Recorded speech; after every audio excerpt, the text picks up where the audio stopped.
दोस्तों dictation start होगी 5 second बाद।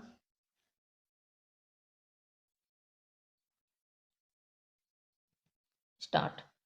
सभापति महोदय, किसी भी देश में चाहे वह पूंजीवादी हो या समाजवादी या साम्यवादी, वैज्ञानिक समुदाय की महत्वपूर्ण भूमिका होती है।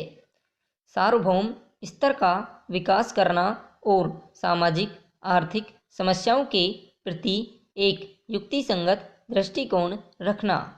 फिर भी समाज के अल्पतंत्रीय या श्रेणीबद्ध पहलू वैज्ञानिक समुदाय को प्रभावित करते हैं।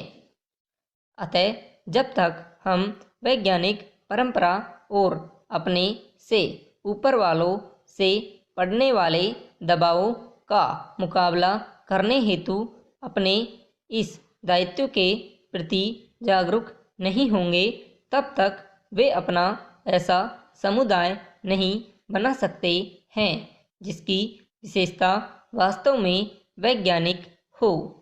केवल वैज्ञानिक समुदाय की श्रेणीबद्धता ही उद्देश्यपूर्ण व सामंजस्यपूर्ण ढंग से इन क्रियाओं को रोकने में समर्थ है। यह नहीं कि भिन्न या नए विचारों का दमन करने में। पैरा स्पष्ट है कि एक बार कुछ फैसले हो जाने पर वैज्ञानिक समुदाय के हर व्यक्ति को अपने अपने नियत काम को पूरा करने के लिए अपनी अधिकतम योग्यता के अनुसार पूरी तरह से एकजुट होकर काम करना चाहिए। असल कसौटी यह है कि वैज्ञानिक वर्ग गतिशील और उग्रदृष्टा है या नहीं। यद्यपि हर वैज्ञानिक, चाहे वह किसी भी हैसियत या अवस्था का हो, अपने विचारों को स्पष्ट रूप से रख सकता है और यह महसूस कर सकता है कि मैं किसी एक टीम का सदस्य हूँ। हमारे वैज्ञानिकों और प्रौद्योगिकों में जो प्रचुर प्रतिभा है, उसके अबाध विकास के पूरे अवसर हैं या नहीं?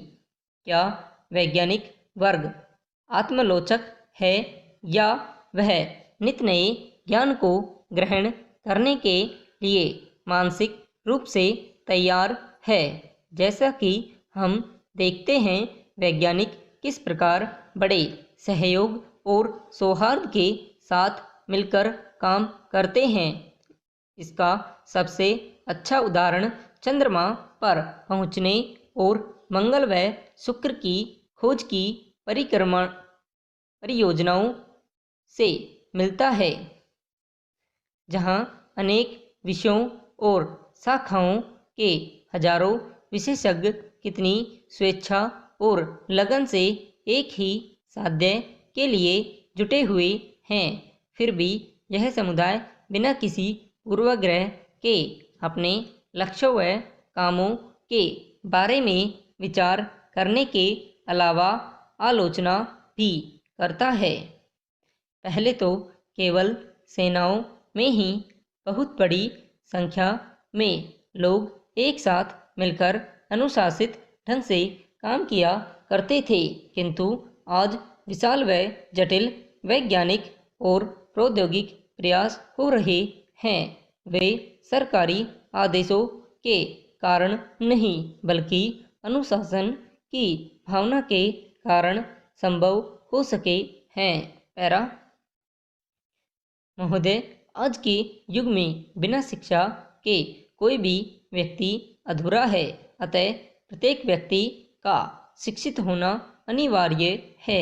यदि वर्तमान समय में हमारे देश का प्रत्येक व्यक्ति शिक्षित हो जाए तो इस देश में दूसरी समस्याएं अपने आप समाप्त हो जाएंगी, जैसे जनसंख्या, बेरोजगारी, आतंकवाद, अनुशासनहीनता, अपराध आदि। वर्तमान में जो शिक्षा प्रणाली चल रही है वह अंग्रेजों के ज़माने से चली आ रही है। उसमें अभी तक विशेष सुधार नहीं किए गए हैं। यह शिक्षा पद्धति केवल अंग्रेजों ने सिर्फ क्लर्क पैदा करने के लिए शुरू की थी, जो कि आज भी वैसी ही है। इस शिक्षा पद्धति का श्रेय लॉर्ड मैकाले को जाता है, जिन्होंने उच्च पदों के लिए अंग्रेजों और निम्न स्तर के पदों के लिए इस प्रकार की शिक्षा पद्धति अपनाई कि भारतीय उच्च पदों के लिए तैयार न हो सके। यह प्रणाली आज तक विद्यमान है और इस प्रकार हम देखते हैं कि हमारे देश में प्रतिवर्ष तकनीकी शिक्षा से युक्त इंजीनियर और चिकित्सकों की अपेक्षा क्लर्क कई गुना बनते हैं। इस संबंध में एक तथ्य साफ है कि हमारे देश की आधी से ज़्यादा जनसंख्या गरीबी में जी रही है।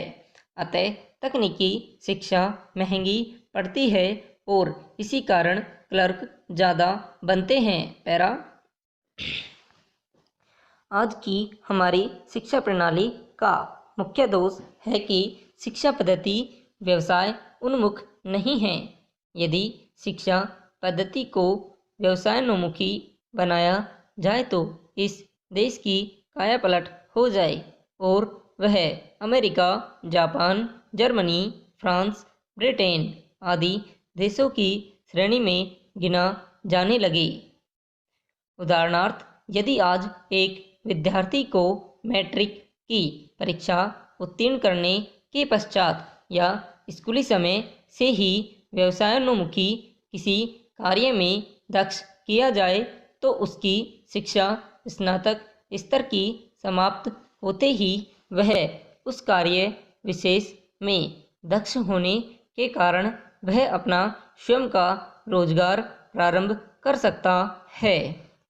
इस संबंध में सरकार ने प्रयास भी किए और कई योजनाएं भी शुरू की गई हैं, जैसे इंदिरा गांधी स्वरोजगार योजना, जवाहर रोजगार योजना। अभी हाल ही में प्रधानमंत्री द्वारा रोजगार योजना शुरू की गई है, जो कि शिक्षित युवाओं को बैंकों के माध्यम से ऋण उपलब्ध कराती है, ताकि यदि किसी व्यक्ति को व्यवसाय प्रारंभ करने में पूंजी की समस्या आ रही है तो इसके द्वारा दूर की जा सकती है। सरकार ने शिक्षा को व्यवसायोन्मुखी बनाने में जूनियर टेक्निकल स्कूल और पॉलिटेक्निक कॉलेज शुरू किए हैं।